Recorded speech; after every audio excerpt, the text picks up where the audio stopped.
Greetings and welcome. My name is Mike Bankhead. I am your host.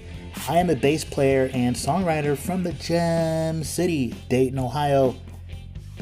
This is episode number 113, and my guest is the very talented and delightful Valerie Vonn, who has an interesting backstory as far as where she has lived, what she is up to, and interesting thoughts on the music industry. Yeah, I think you're really going to like meeting Valerie on the You Could Be My Aramis podcast.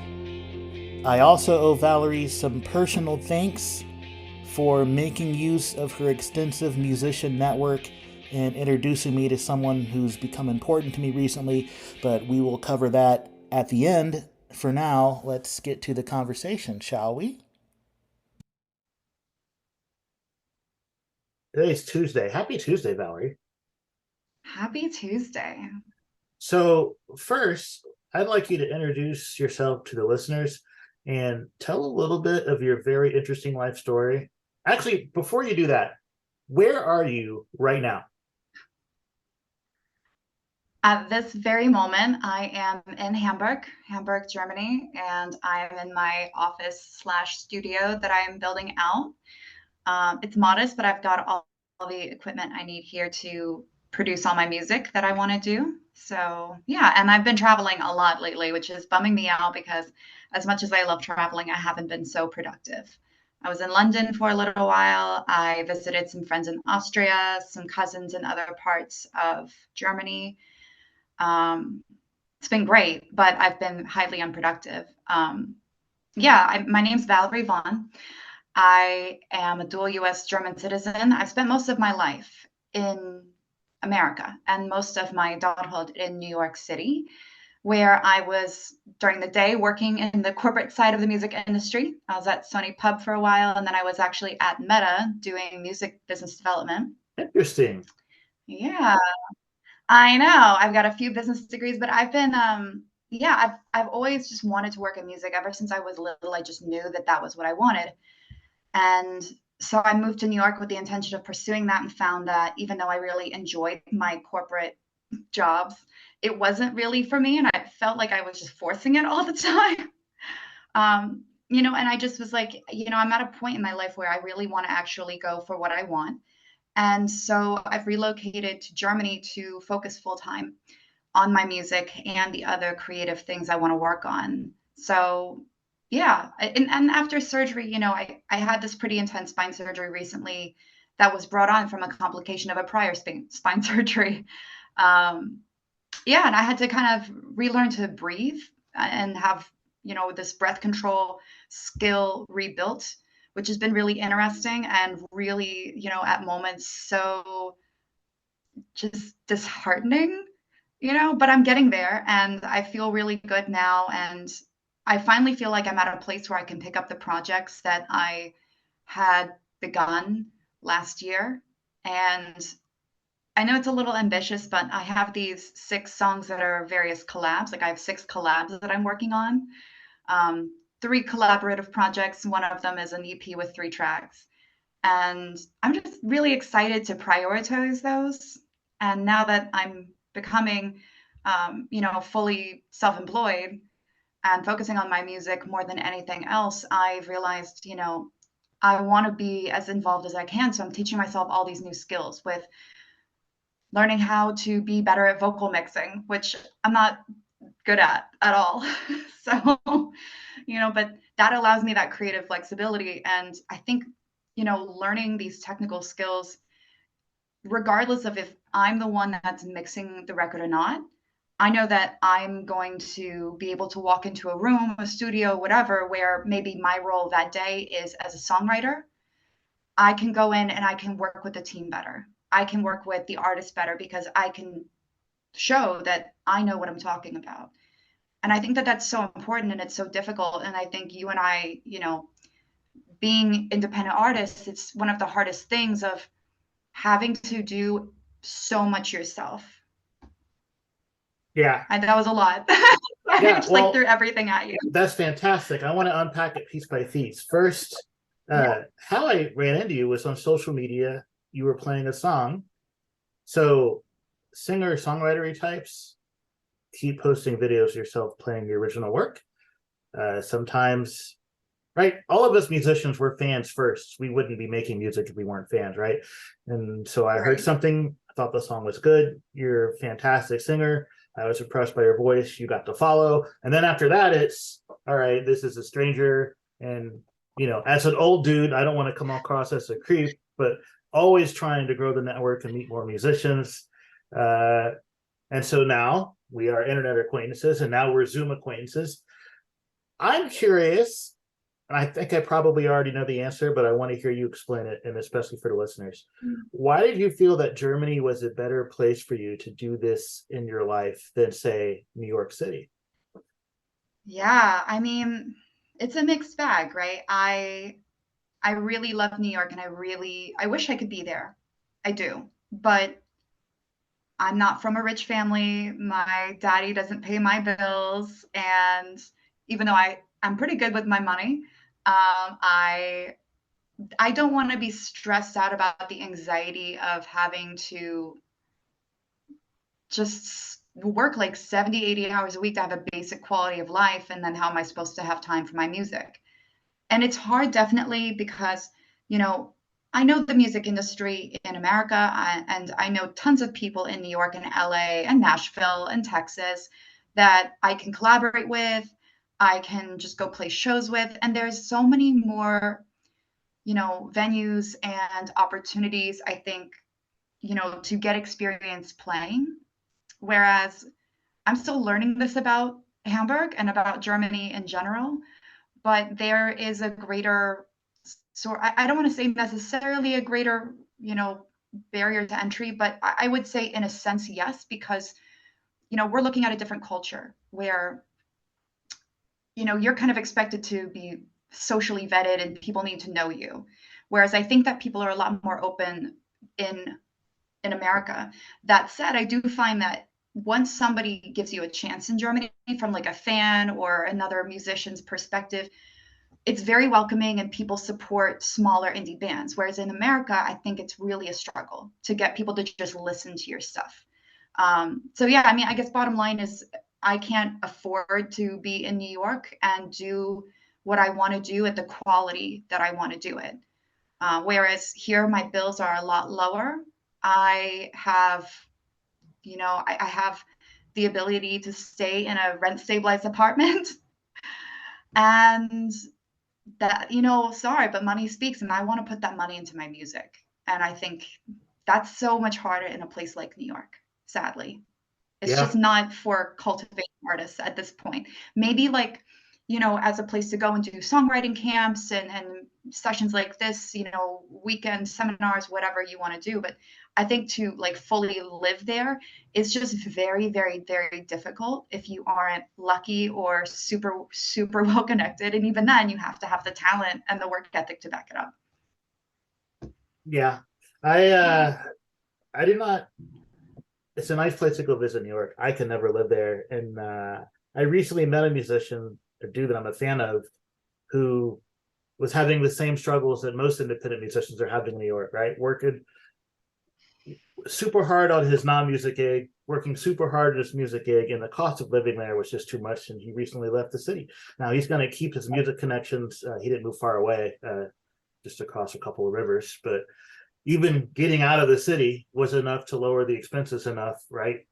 Because Yeah. he mentioned he was at a crossroads as to whether to quit music or so it was basically quit music or quit the city, and he decided to quit the city. So here in the Midwest, where our cost of living isn't nearly as high, it's not quite that bad, but it is still like we face the same struggles that indie musicians face everywhere. So I Yeah. totally get it. Um, I want to know about how did you get started writing songs? How long have you been doing that? And I know you play guitar and you play keys. What was your first instrument? All that backgroundy. How did you come to this life of being a musician? Yeah, that's like such a multifaceted question. I've been writing like little poems and little like I guess choruses. I love writing like a deep chorus. I have to work on not writing things with as many like 3-syllable songs, but I love just rhyming and coming up with these different kind of melodic flows. And I've been doing that in my journals since I started journaling when I was like 7 years old. So they were not good, all of them. Most of them were not great, but they were charming. They were adorable. I look at those and I'm really proud that I even had kind of the cognizance to put my thoughts together in colorful ways. And sometimes I look back at them for inspiration of like, why did I become more restrained in my language for songwriting as I got older? You know, because you get all these influences. I grew up playing violin, but I had two pianos in the house. My dad was an incredible pianist. He had a grand piano, which was a really nice one. I wish I could remember what kind it was. I just remember it was made in Quebec, like in French Canada, because I used to lay under the piano and it was like a label there. And I always remember reading that. And then we had an upright piano that was a vintage one from like before World War II. It was like really old and constantly going out of tune. And I really, I wish that I had learned piano earlier and been good because I'm not great on keys. Like I'm passable. I can play chords. I can make it seem like I know what I'm doing. But I do wish that I had been, better on keys. But my dad was not a great teacher. You know, when you have a parent who's just like really good at something and then they think that their kid should just naturally be good at it also. One of those things. I was like, Mm. Dad, I'm like 6. My hands are the size of yours. So I was constantly playing on the piano and like writing little things when he was like at the grocery store or just not at that period. I was just like, ha.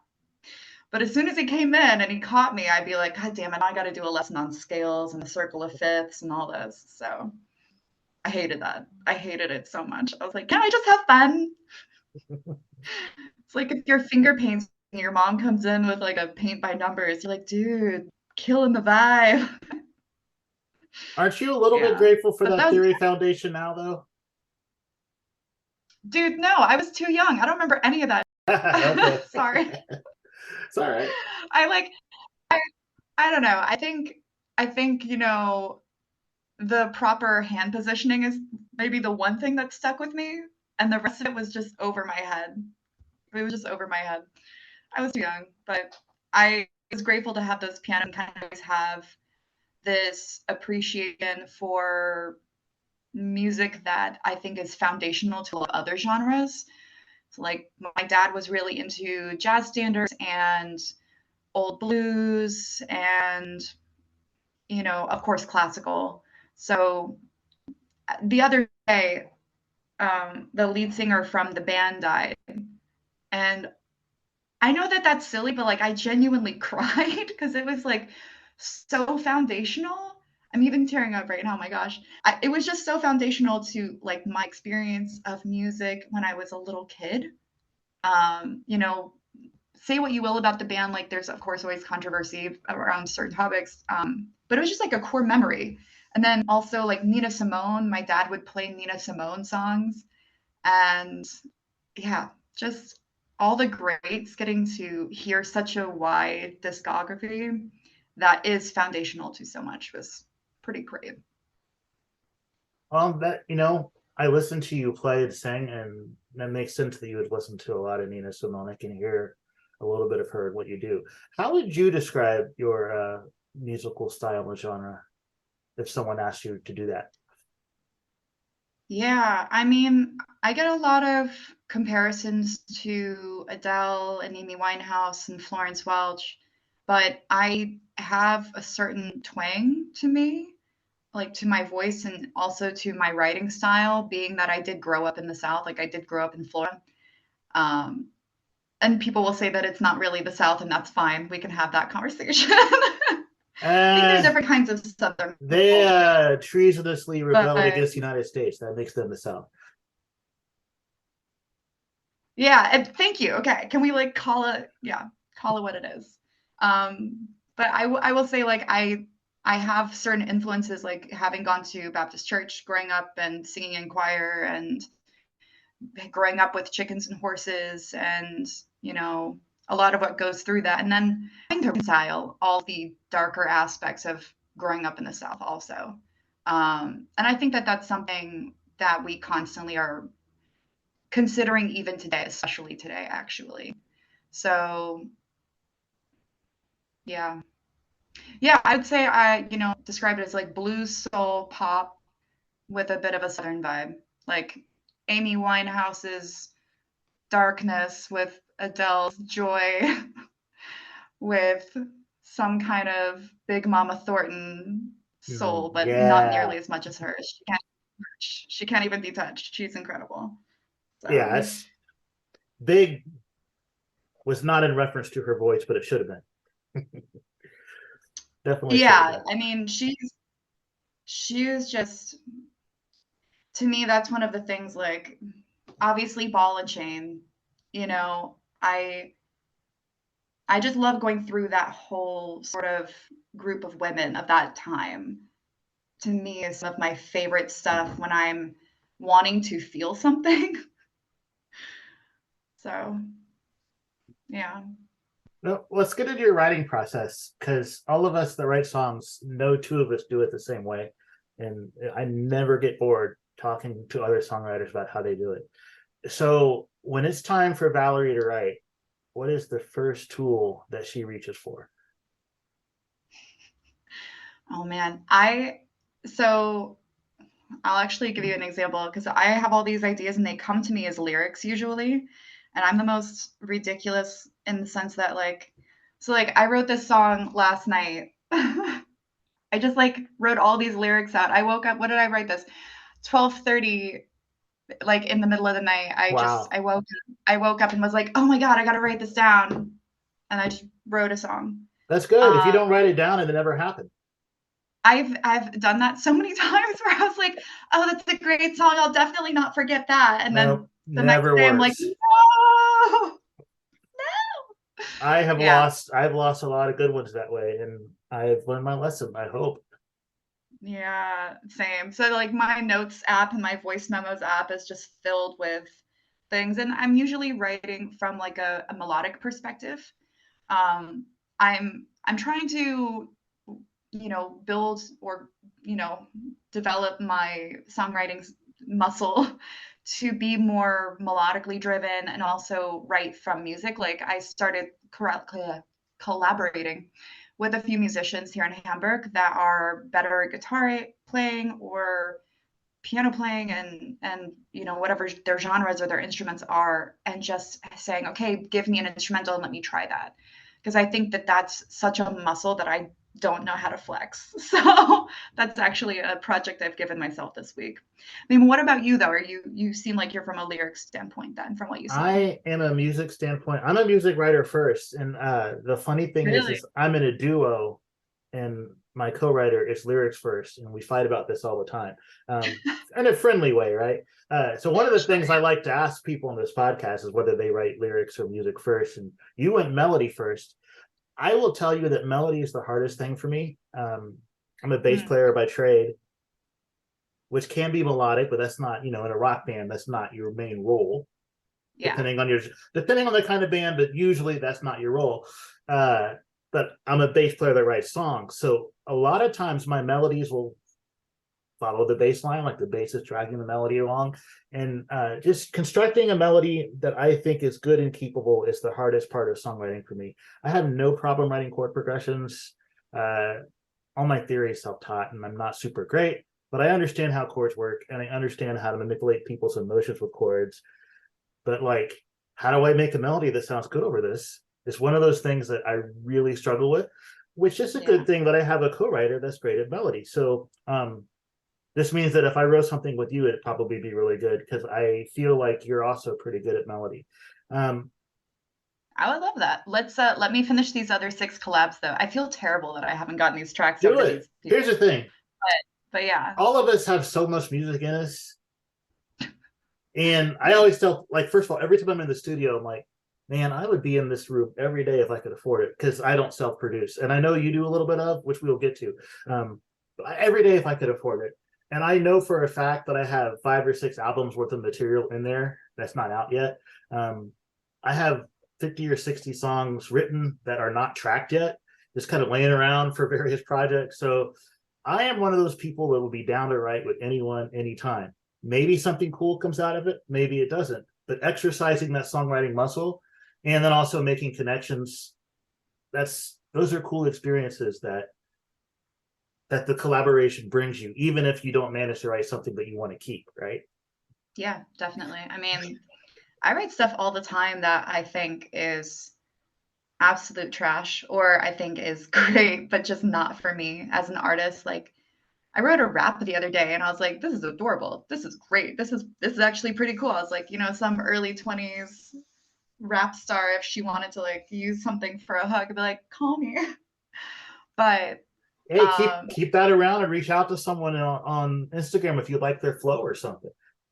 I know I've thought about that. I think, right now my biggest focus is becoming this better songwriter, like growing a bit more in what I want to be, and then really working on my producing skills because since I'm not working in a day job anymore, I can't afford to just be like, hey, producer so and so, how's it going? Do you have time? And even then, like the producers I was always working with, they were always really nice to give me, a lower rate and work with me. And I was like, listen, if you got to deprioritize it, if you don't have the time and you got to take a bigger, better paying thing, that's fine. What are the three rules? You can either have it fast or well Fast, or good, or cheap. Pick two. there you go. Yeah. And I was like, I'll go with good and cheap. So and that's how I tried to do it, and I'm finally at a point health wise, I guess maybe as of a month ago, that I can spend an entire day actually working. Like I just haven't had the energy. So I'm very excited to start learning these things that I need to learn. And I have been reaching out. There's various networks, for artists, by artists who are independent and who are trying to step away from the music industry as it is currently. Because and I think you agree with this is, and I think it's obviously most emblematic in America, but if you are not the top percent, you are just not making money. Correct. And there's a lot of disinformation and there's a lot of people that are scammy and they'll like Yes. say one thing and because they have like so and so from such and such label following them, somehow they have some kind of a cachet that now everyone thinks that they're connected. And like that person might have met them at like a party and was drunk and followed them and doesn't even know that they followed that person. Like 100%. 100% that happens. I was in the studio one time in New York. This was when I was like at Sony. I had made friends with some people who like had a publishing deal, and they invited me to hang out at a different studio, not the studio in Sony, the one just like at a place in Fidei. And there's this porn star who was trying to turn pop star, and this girl had like she was awful. It was just bad. And so they were like, hey, can you go in the booth and like help and give her some direction? I was like, yeah, sure. Okay. Like, let's do some breathing exercises. Like, let's sing a little bit and like get your voice in a place where you have some sort of control and awareness of it. Um, she, she just had kind of this arrogance and like she just thought she was incredible. And I'm like, babe, like, you can be a porn star. I don't care what you are, but you coming into and you're starting a whole new career, and then you want to be arrogant and you want to take a nap on the studio couch. Oh no. And yeah, and then like the guy who was managing her like turns out to be kind of a con artist, and now he's like breeding tigers by Atlanta. I'm not even kidding. It's like I don't know. He's got like a zoo or something. I don't know. I But like think just lessons in the weird. studios, that's the wrong place to have voice lessons. Yeah, that wasn't really the time. I thought I was just going to hang out. I honestly thought I was going to hang out, and then I was like, does she need help? Like, is she good? Because it didn't sound good. They had to do a lot. No disrespect to her, I don't really know her, but her behavior that night felt unprofessional, and I was surprised by the whole thing. That's the whole thing, right? Like with music, it's money talks. And it's so hard, I think, for artists who are genuinely incredible to break in and okay, now like I wrote this music and now I'm gonna produce it and now I wanna go play shows and try to get new fans because online is, it's not always the easiest thing. Like maybe you're not good at online marketing. And even if you are good, that doesn't guarantee that you're going to get playlist It placements. does not.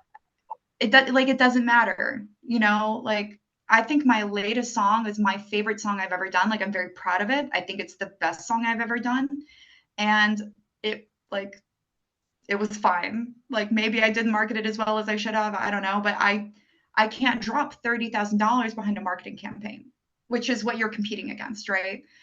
And that's really the interesting thing is how do you balance that? And if you're expected to do the recording, the writing, the producing, the advertising, your own show booking, And your own you graphic are, because we're design, all independent small businesses. And unless you want to right? hire out for it, and most of us cannot afford to hire out for all of those roles, dear listener, the reality is, as Valerie's describing, most of us are doing all of those things ourselves.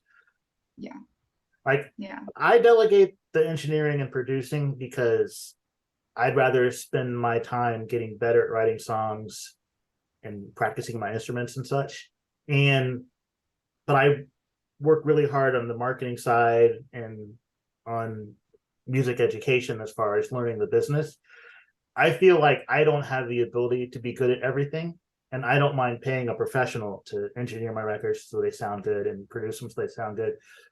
But I know not everyone is in that position. And also, maybe if I was 20 years younger, I might be more likely to try to self-engineer, right, and acquire that skill set. But the engineer who's a friend of mine, we grew up in the same city, like he's been doing engineering since he was in his early 20s, and we're the same age.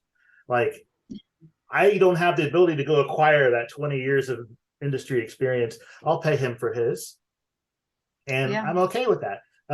But as independent musicians, we have to be careful, where do we spend money versus where do we not? And there's no middle class anymore among musicians, it seems. It's just like the 1% and everybody, just like real life, right?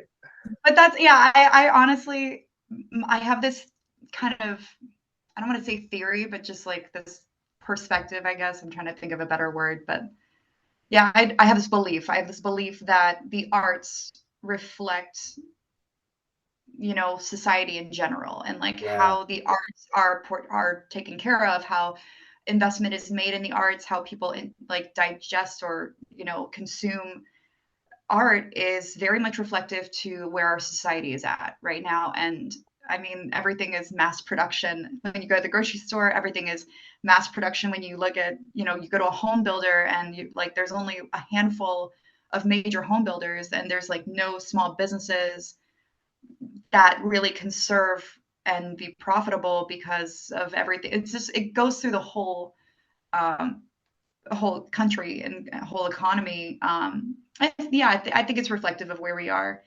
unfortunately, for us, that we're alive in this moment, and not when they're making money off of records, which would be super cool because I would love to have So some cool. vinyl and it not be like a collector's thing. Because, if we get vinyl right now, it's like a collector's thing, but that's fine. I It's mean, interesting, like what you say about the age thing. Oh, sorry, you go I mean, about I mine. just real briefly, I would love so much to hold my own music in vinyl, and I just couldn't afford it. The people, why didn't you press vinyl? Couldn't afford it. That's really the reason. Yeah, I know a few musicians who I see they've really done well and they've worked really hard, and it is really hard. I've seen them progress over the last few years, and they've even done, these, limited edition vinyl presses, and then they sell them, but they have to sell them for a pretty decent amount of money for it to be worth doing, which Mm-hmm. is fair, which is fair. But again, you have to have a certain fan base, Yep. and you have to have a fan base who's even interested in that. So not everybody, as much as people love vinyl, not everybody has the space for a hi-fi system. Yep.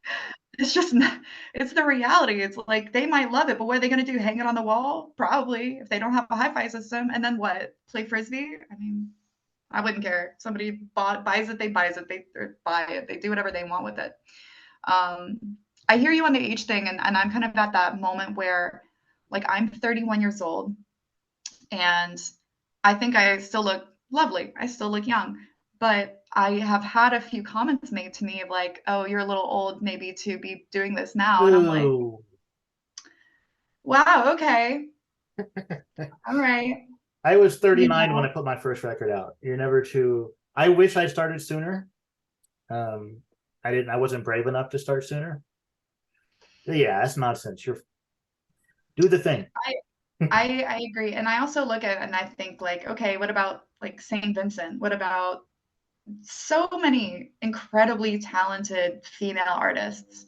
Um, yeah, yeah, I think that there's an awareness and it's getting better, but statistically, the the data shows that we're still kind of at this place where women are not given respect and opportunity, and even the same kind of pay for the same kind of roles and experience, and that just is what it is. It's disappointingly emblematic of the country as it is. So, but yeah, anyways, I am really glad that I took this moment, and it is terrifying. Like, it's scary. It is scary. And I remember when I first put my very first song out, I was like in the middle of a really bad engagement and I was ending that relationship and I was like, God, like I don't know if I want this anymore. And I like that song and that music video even was very much where my mind was at in the moment in the relationship. And I think that's what a song is, at least for me, when I'm writing, is this is like my feelings or my thoughts in just 1 second. And that's not necessarily reflective of the multiple facets that I feel or I think about something, because I think it's normal for us to have multiple facets Yep, on topics and feelings. Um, but yeah, I'm just rattling on now. I totally got sidetracked. But yes, never too old. that's all right. I like my guests to rattle along. I'd rather them talk than me because they're generally a lot more interesting. All right, I so doubt there are two questions I ask everyone. I'm going to ask one of them now. Think back as far as you can remember. What was the first song you can remember hearing in your entire life? that. I don't think I remember the exact song, but the genre that always really stuck with me was my mom would play in the kitchen like 90s house dance type music. And I love that stuff even to this day. Like there's something so nostalgic to me about it, especially like, I mean, like Rhythm of the Night, okay? Or Rhythm is a Dancer, like Yep, strong, that's strong Black house. women, I didn't know that was positive. house. Like, I don't really know what do we call that I mean, I'm genre? a I rock think like guy, so I don't. Once you get into electronic music, I'm totally lost. But that song was I super big pop hit, so everyone knows that one, right? everyone knows it. Like it's like everything under that sort of umbrella of like African American women and men. But like my favorite songs were always like these really just belty, joyful, fun, sassy sort of like electronic dance stuff from the 90s. And like that was what I really have as my core memory of like my beginning memories of music. And I love that. Yeah. So my question is, are you going to do a record that sounds like that someday? Oh my God, I'm actually like working on ideas for one. I have like the 6 tracks that are like my collab stuff that I want to finish. And then I have a list of different little EPs that are 2 to 4 songs each. I'm like, all right, this is this theme and this theme and this theme. Because up until now, I've really just been releasing everything as singles because I wanted to make an effort to show a bit of range because I really don't feel like many artists just have one thing. I think that everybody wants to show an evolution or the different aspects of who they are. Some artists do that better than others. Some artists feel really true to one thing, and that's great. For me, I am the kind of artist that definitely wants to show there's so much within me that I want to write and produce in the same way that I would love to write and produce for other people, which is another reason I'm really trying to prioritize learning these producing skills right now. But yes, that is something I really want to do. Um, I'm also really excited. I think I'm going to prioritize this EP that I'm working on about being American. Um, and it's going to have a range of things for sure. One song I wrote about it or wrote and then I just was like, oh, I need to actually do something with this was I think I hate it here. And I Nice. wrote that, yeah, I wrote that the day that Roe versus Wade got repealed. And I was in LA visiting friends.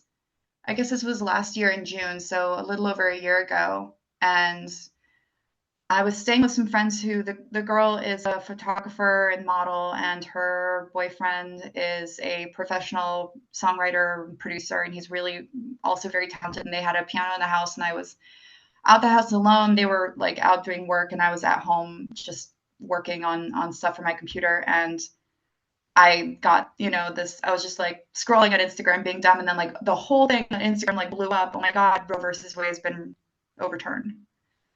And I just was like, fuck, I hate it here. And I just got so emotional. I was like, why is it so hard? Why are we regressing, or what feels like regression? And I just wrote it. I was like, okay, let's just do it. So that, and then there's a few other songs that are, talking about my experiences growing up with my very crazy father who meant well, but he was insane, and then just like what I think the way a lot of Americans feel of like, we love being here. We are American, and culturally we are unique. We're special for the experiences and the perspectives that we have. But my God, it is so hard sometimes, you know? Like, holy shit. So I'm very excited about that one. I get a little emotional still. Sorry. No, I But no, mean, I think if it shows that you care about your art.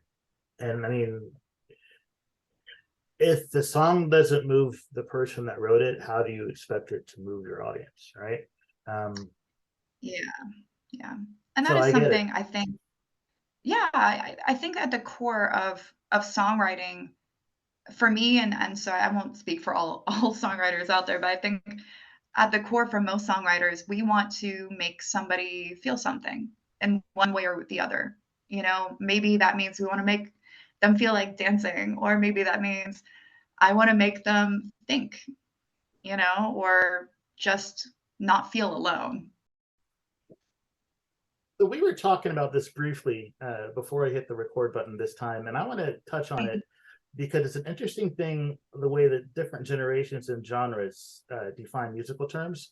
And for you, dear listener, we Mm. were talking when the recording was not on about what the word producer means to us, because for me and for Valerie, it does not mean the same thing. So, Valerie, what is a producer for you? Yeah, I mean, I would say that my experience of producer does mean different things. You might hear the cat in the background. He woke up from the nap, That's so I cool. I love apologize. cats. Cats are the Um, greatest. This is Mike jumping in here in post while I'm editing the episode. It was at this point that some of the connectivity issues, perhaps due to the fact that we were having a conversation from different continents, well, the connectivity issues got to be a little too much, and so I had to delete a very large portion of the conversation where Valerie said very insightful things. But I did ask her to repeat some of those things, and you'll hear those right about now. yeah, I mean, my view on what a music producer is versus any other producer is somebody who is involved with the recording of the audio and the arrangement within the DAW, and is doing all the creative and technical aspects of production in Logic, Pro Tools, Ableton, whatever, adding the fade, add different effects, maybe not necessarily the mixing, but in plenty of cases, I know producers who do the vast majority of the mixing and maybe even the mastering. But that is, to me, a music producer is somebody who records, arranges it in the DAW, and creates a song as far as he can get it, or she can get it. I hate that I default even to he, gender, like gender pronouns. But anyways, as far as they can get it, um, and so there is a song, like there is a substantial song there. And then from there, they hand it off for mixing and mastering. Like that is my general perspective and experience of a music producer. And that's very What much in about you? line with your generation and also modern pop music. So when I was growing up, the Yeah. producer was just the dude that paid for the project. Well, not paid for the project because he would get paid. He was, let me rephrase, he or she was essentially what an IT project manager is. They are paid to be Oh yeah. like the head coach, They oversee the budget, they oversee the selections of the songs. They're not actually doing any of the music stuff. So growing up, that's what a producer was to me. What you described, I would call that person an engineer. And also I would be like, I'm a songwriter. I don't need somebody to make the song. I make the song. Uh, I pay my engineer to record my song, such because I can't record it myself. But I I generally mean, arrange them in my head before I even get to the studio. I just think that the generational difference is interesting and funny. And because you're limited on time, I am not going to read to you what the official definition is from no, the. no, no, Not no. that it matters, I want but to I know. was going to say from I the want Recording to Academy. know. No, I'm going to put it. I'm going to put it in the voiceover after the episode. Um, All right. but I just joined the Recording Academy, and they have like a big rule book on voting for the Grammys, and they have a definition Mm, of when they are voting for producer of the year, what they think a producer is, and it's I will tell you, mhm. it's kind of in between what I understand and you understand. It's like a midway point. Um, but I think it's funny because when people like today, when people are like, "Hey, I got this hot producer, he makes beats," and I'm like, "Drummers make beats." It's like I paid a guy with the sticks to make the beat. Well, and that like becomes the whole thing of like the same way that I'm not necessarily a fan of electronic music, and when I say that, I mean really just like a very specific genre or spectrum of electronic music that I personally find a bit monotonous, and I am somebody that I like pretty much all music unless I can't like sing to it or dance to it. I just don't like this like weird two-stepping that happens to a lot of this electronic music. It's just not really for me. Um, and I do find it funny, like I have people. I love when people slide into my DMs on Instagram with like, "Hey, I'm a beat maker. Do you want to buy any beats?" I'm like, "Babe, I know how to make beats. Also, you can get them for free online." And like no, no, I'm not interested. I appreciate the hustle, but it's not for me. Yeah, Yeah. I get the hustle, but I almost like, yeah, that's why I pay drummers when I make records. He makes the beats. I do the rest. I only have two questions, which is good because you have to go. The first one is, what did your childhood smell like? Oh, that's like a weird, difficult one. There's a lot of smells because I grew up with my parents like separating early, and where my mother lived is like low income sort of housing situation. It like more in town, like kind of central in the town, and then my dad lived like in the middle of nowhere at the end of a dirt road that was on a canal that led to the Everglades. And I had chickens and horses as a kid, and so it was like chicken and horse, and the smell of like the swamp, which was incredible, and then you know like summer rains on taking the horse out in the middle of the night when I was not supposed to, but was like sneaking out, and then like at my mom's, it was like all the Cuban, Dominican, and Haitian food that I grew up around, like Oh, walking nice. through the building and like smelling, what everybody's mom's cooking. And gasoline because I would walk home down like busy highways from school, and like there was this gas station on the corner that was like the halfway point back to the apartment complex.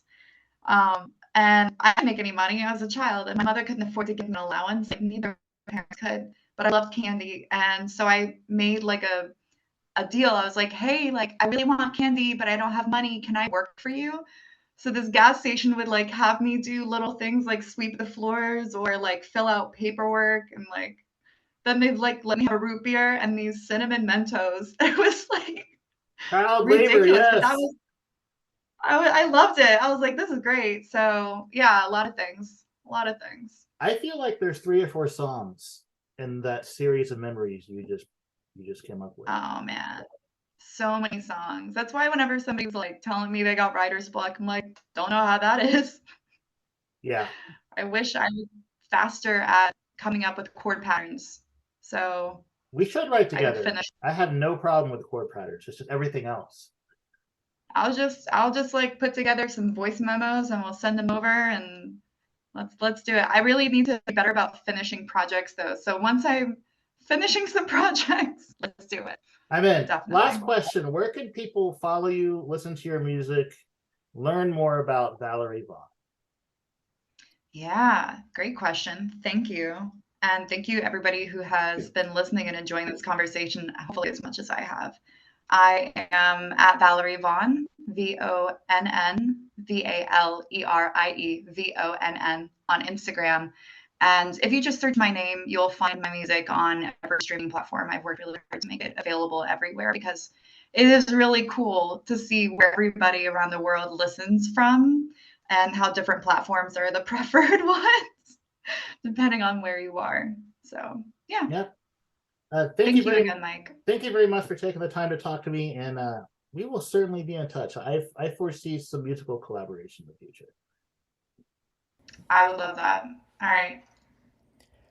I mentioned during our conversation that I would read this at the end, and I'm going to follow up on that and read this. So this is from the Recording Academy.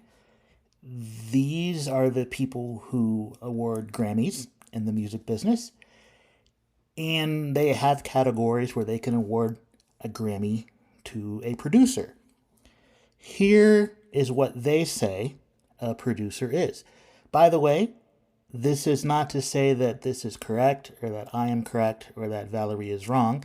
There are more than one way to view this role. This is just by way of explanation, especially for people in younger generations and more beat-driven genres of music, where the quote producer end quote is more or less limited to making beats and doesn't top line. So, but if you want to win an award for it, here is what the Academy thinks that person does. And this is a quote directly from the rules.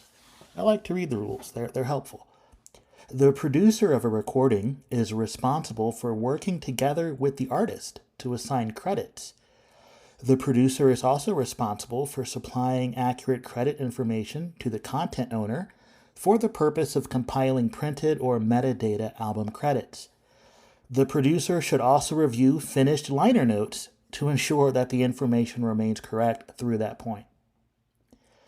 The producer is the primary person contracted by and accountable to the content owner for the task of delivering the recording as a finished product.